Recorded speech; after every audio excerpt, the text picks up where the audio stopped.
Tiếp tục là một sản phẩm code số DBX với model là Riverac PA cộng.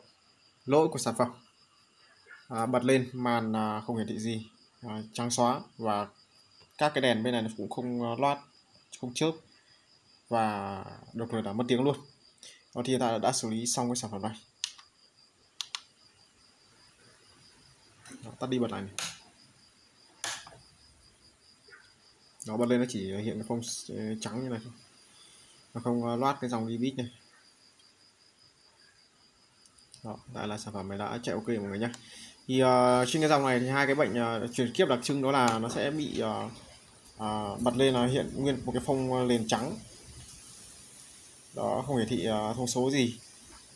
Cái thứ hai là nó sẽ bị báo lỗi một cái dòng chữ là flash download, đó sẽ hiện một số cái mã không fx cái gì ấy, có dòng chữ là flash download error hay cái gì ấy. Đó mình cũng không nhớ cụ thể lắm. Đó, nhưng mà trong cái mã lỗi đó nó sẽ có dòng chữ là flash download. Đó thì đó là hai cái bệnh đặc trưng trên cái dòng DBX, model là PA cộng mọi người nhé. DBX này và PA 260, DBX Riverac 260 ấy, hoặc là PA cộng này, PA trơn. Đó thì nó sẽ thường dính đặc trưng là hai cái lỗi như vừa rồi mình nói. Đó thì hoàn toàn thể cứu ok mọi người nhé.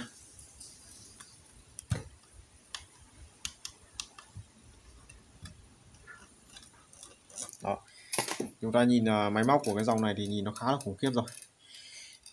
Đó thì mọi chi tiết nhu cầu mọi người có thể liên hệ trực tiếp theo số điện thoại là 0868 5996 để được tư vấn hỗ trợ các vấn đề kỹ thuật. Đó, và mọi người sẽ gọi trực tiếp ở đó nhé, thì sẽ có kỹ thuật viên trả lời. Đó. Về công nghệ của cái dòng này thì bên mình đã nắm bắt hoàn toàn đầy đủ, nên là có thể hỗ trợ xử lý những cái lỗi khó cho mọi người nhé. Đó. Cảm ơn mọi người đã xem video.